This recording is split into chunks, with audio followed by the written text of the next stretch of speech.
this is not the first day I was still. And I went, may mga temperature nagbubuha.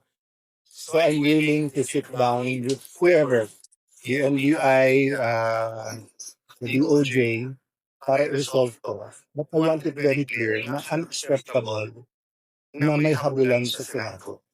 Yan ay nangyari man sa bisita natin, sa senador, sa media.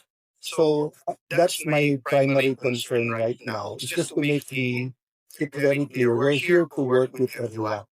Work with the NBI, work with the Office of the President, work with the House, work with everyone, no? And we will follow the Constitution and the laws. Pero ang simpleng video, hindi naman pwede just because they think they have a valid warrant, which is not issued by a Philippine court. So pwede na silang makipaghabulan sa premises natin. Now, the senators are bringing up in them that there are heavily armed NBI agents in front of the Senate na may mahahapang baril. It's not, I'm sure hindi ganun ang intensyon nila. Pero hindi magandang, the world is in crisis. Let's show naman na despite political differences, despite the fact na they would rather have a different majority here, we can coordinate well. But at least, lalo sa inyo, no, nakita niyo na ngayon kung bakit hindi pumapasok si Senator Bato. Nakita niyo na. Paano mag-isip yung pag-maaresto si Senator Bato, ipag siya agad sa langin. So, time po ba surrender din po siya? Whatever the dangers, etc., may korte tayo, may batas. Diba? So, na-discuss na yun sa Senate Resolution 44, which states that ang paniniwala ng Senado, that was approved by the Senate na, that kung meron foreign warrant of arrest, they have to bring it before a Philippine judge. Kung Philippine judge ang mag-issue. So, we haven't discussed with Senator Batay's security arrangement in the past. Pag nag-shoot ng tulong ng Senador, hinihintay namin. Tapos pag korte na nagsabi, usually nag-voluntary surrender, kinakausap na. Diba? So, for me, it doesn't matter if it's a member of the media, if it's our guest, if it's an OJT.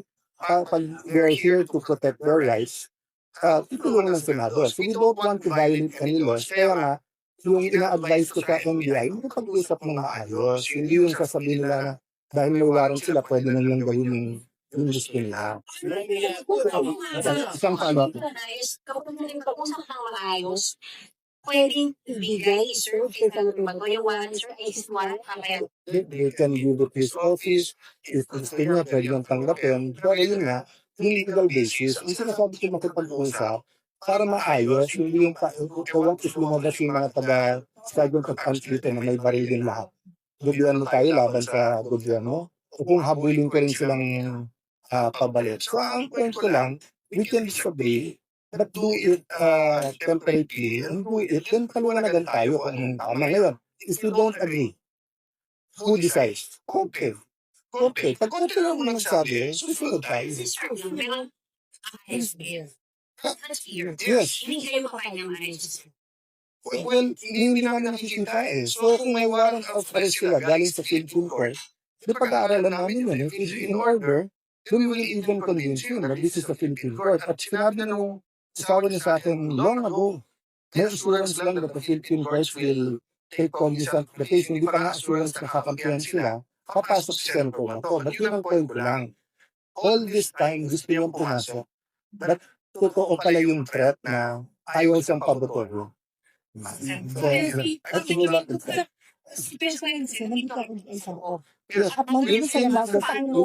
session, well, kung gusto nyo makapag-usap, makikipag-usap ka. Diba? There's too many problems to create another problem. Meantime, Senator Bato is under protective custody now, so But I still ask you whether he wants to go home, whether he wants to attend. That's why nga, ang motion ni Senator Marcoleta, napayagan siya to Zoom or any teleconference. Para lang may options din. pakinggan niyo yun. Well, given what happened today, di ba kasi yung COVID, pare-pareho tayo ng sitwasyon at hindi pwedeng tulong. So, pinayagan natin. So, pag first major or national emergency, pwede rin. Pero ngayon, tinitigilan lang isang linggo paano mag-action. Diba? So, there's only 24 of us. Hindi pa pwedeng tigilan isang linggo. So, If maayos ang pakikipag-usap sa lahat, then pagawin ko yung As far as you're concerned, they can serve the warrant, but they cannot arrest Senator. serving the warrant kasi ibig sabihin bibigay mo lang. Yes. You never know, di ba, whether you want sa people, ibigay mo, ibigay mo. Pwede man yun. O kahit kung ako tumanggap, pwede. Di ba? Kasi administrative head of the Senate. Pero hindi naman sila po pwedeng walang coordination at kung meron man dahil sinabi namin dating pasaher na nag-coordinate kay Senator Songko, hindi naman ibig sabihin ng kahit lang sila na kahit ano naman pwedeng gawin. Di ba kasi sinabi sa yung pwede ba akong magpa-interview sa newsroom? Pagpasok rin, hindi ko mga pwedeng nakikipaghaburan kahit kanito doon na nang-aabal ng cellphone sa inyo. So, kung kayo yung coordination, di ba, na nandito kami para gawin ko, and there are some lapses. Kasi, how many armed men do you need here? Senator ko was alone, ha? Staff pa yung kami niya. He was alone, ha? Walang security, walang mga baril mo kayo. But you're still here na wala arrest. That's the issue. That's the point. That's the thing for the even allow an arrest under the condition that it is a Philippine court, and then kakausapin si Senator Baton. Yung pagdalo sa Senado is two ways. Pagdalo ng mga institusyon sa labas ng Senado at yung kapwa Senador. So if there's a warrant for arrest for me, at pinag-usap na ako ng SP na boss, ito na, wala ka ng ibang legal remedy. Nag-surrender ka na para hindi makahamas ka na. That's what happened in the past. Pero yung may legal remedy pa ako, pwede pa akong pumak ng CA or whatever. Tapos, hatakin mo ako, dadalhin mo akong hill. Yung sinabi ko kanina, paano yun, kahit ang sinong leader, kahit sinong general, kahit sinong sekretary na yun, pwede mo lang dalhin sa hill.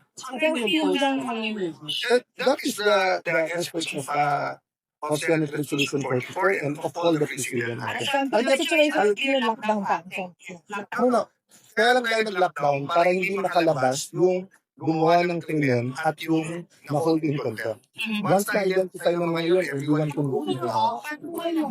I always check right now. Pero kung sure sila tayo mag-involve, Yes. But I'm going to be saying this. Kasi behind you kasi nakapig daw immediately. So, hindi na makapasok. I will be discussing with the speaker. I go, let me check.